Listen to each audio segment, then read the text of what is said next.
They built a mountain out of stone. A mountain crowned with a single crown, an 80-ton granite capstone, perched 216 feet above the earth.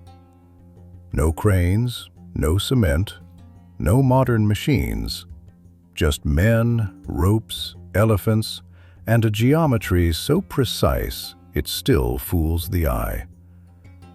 The stone did not come from the backyard. Granite traveled 50, 60 kilometers. The temple consumed 130,000 tons of rock, a mountain quarried and reassembled. Every block fitted like a question whose answer was patience. Engineers still argue. The most accepted idea, a ramp 6 kilometers long, gently coaxed the capstone skywards. Elephants pulled, men rolled. The ramp was then erased, gone like a magician's ladder. Others whisper spiral ramps, others whisper levers. Science slams the myth that the shrine casts no shadow. The rumor says the temple has no shadow at noon. An omen, a miracle. The truth is more cunning. The shadows fall into the temple's own stonework. At certain hours, the silhouette melts into its own tears and disappears from the ground. Not magic, geometry. To build such a temple, you need money. To keep the money, you need land. To keep the land, you need an army. And to keep the army, you need a crown that was hanging by a thread. But this temple was not built in a vacuum. It required the wealth of an empire that had nearly died. Context. The Chola world was not always triumphant. In the middle of the 10th century, disaster struck at Tukholum. The Chola crown prince, Raja Aditha, died on his war elephant. An arrow from Batuga II, and the army unraveled. The Rashtrakutas swept in. The northern provinces bled away. Thanjavur itself tasted occupation. The empire shrank to a stubborn heartland. For 30 years, the Chola house lit a candle in a storm. Into that weather was born a boy named Arulmoji Varman, the grace that became speech. People would later call him Ponniyin Selvan, the son of the Kaveri. A river saved him as a child. History would later drown and raise kingdoms. The tale belongs half to history and half to story. Kalki's great novel made it legend. A child plucked from the river by a mysterious woman. But legends arrive later. The real story is sharper. As he grew, so did the family's wounds. His elder brother, Aditha Karikalan, was the sword, brave, feared. But bravery makes enemies. Around 969 CE, Aditha was murdered, suddenly, violently at a temple or palace. The court staggered. The stone remembers. There is an ancient writing carved on stone in Uday Yarkudi. It was written in the 2nd year of King Rajaraja's reign, and it lists the accused killers one by one. Soman Sumbuvan, Ravidasan, Paramaswaran, and Maliyanuran. Their goods were seized, their line cursed, but they vanished. Arulmoji did something few warriors do. He waited. For 2 years, his father limped toward death. For 12 more, his uncle Uttama Chola wore the crown. 14 years total. The prince swallowed his rage and chose stability over civil war. What did those years teach him? The inscriptions don't say. But the man who emerged was different. Aditha was the sword. Rajaraja would become the architect. 985 CE. The compromise ends. Arulmozhi becomes Rajaraja. He is 38. The world expects a small, cautious king. Instead, he became an architect of ambitions.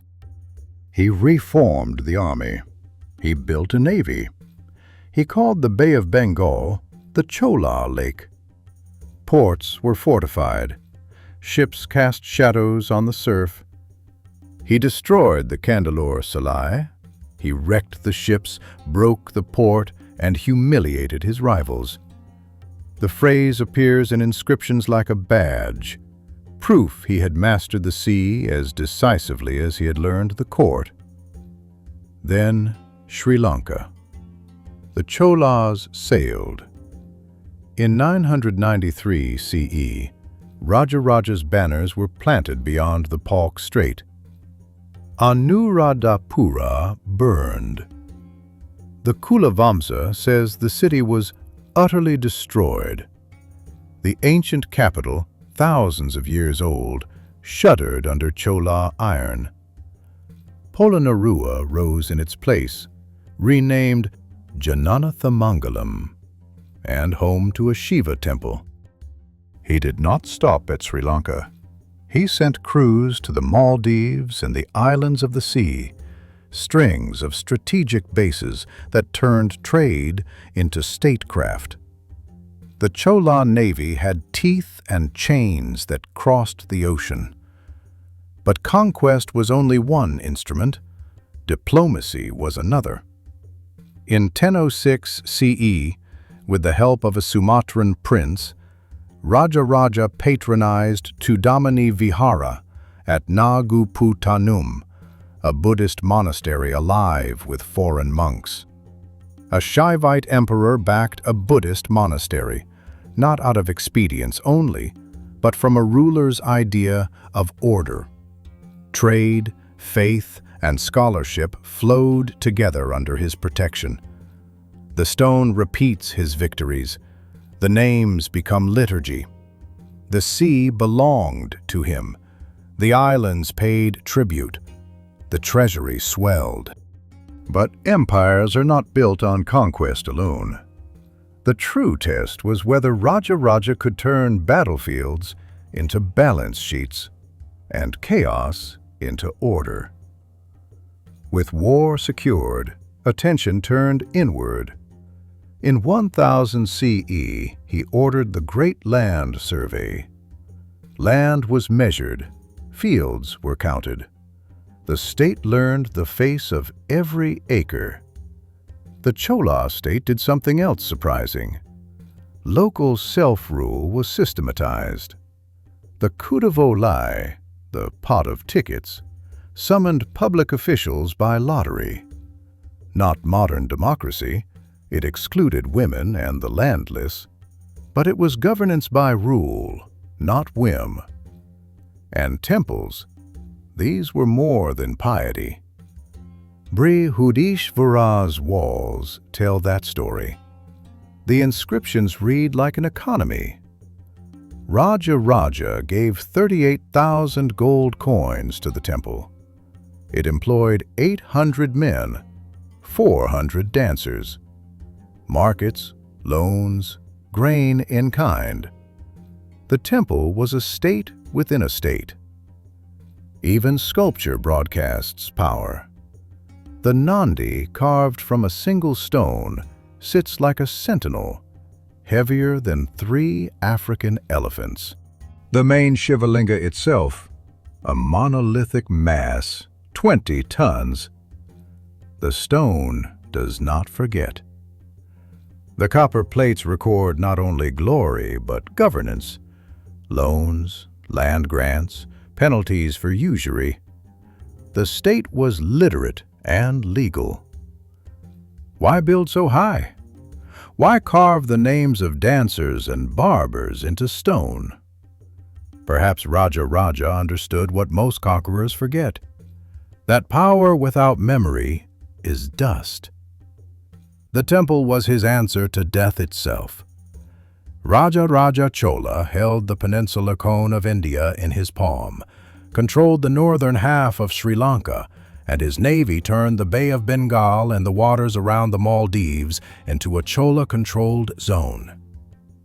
Time, however, is the empire no ruler can conquer. By 1014, age found him.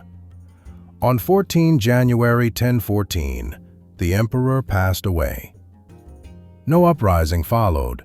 The torch moved smoothly to his son, Rajendra Chola I. The son would take what his father forged and push farther, into the Ganges, into history. But every great edifice still points back to a foundation: stone, law, and a ruler who thought in centuries. We can read his life in granite lines. He is the ruler who turned the sea into the Chola Lake, who made a temple that still holds the light. Today, the Brihadisvara still stands. Engineers still study its construction. Pilgrims still circle its courts. 1,000 years later, Rajaraja still refuses to be forgotten.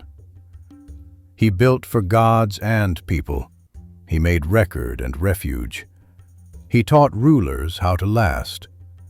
In the shadow of the temple, time becomes a teacher, and we, still listening, learn. Empires fall, stones remain. Which story will you listen to next? If you value stories told with care, consider liking the video and subscribing to the channel.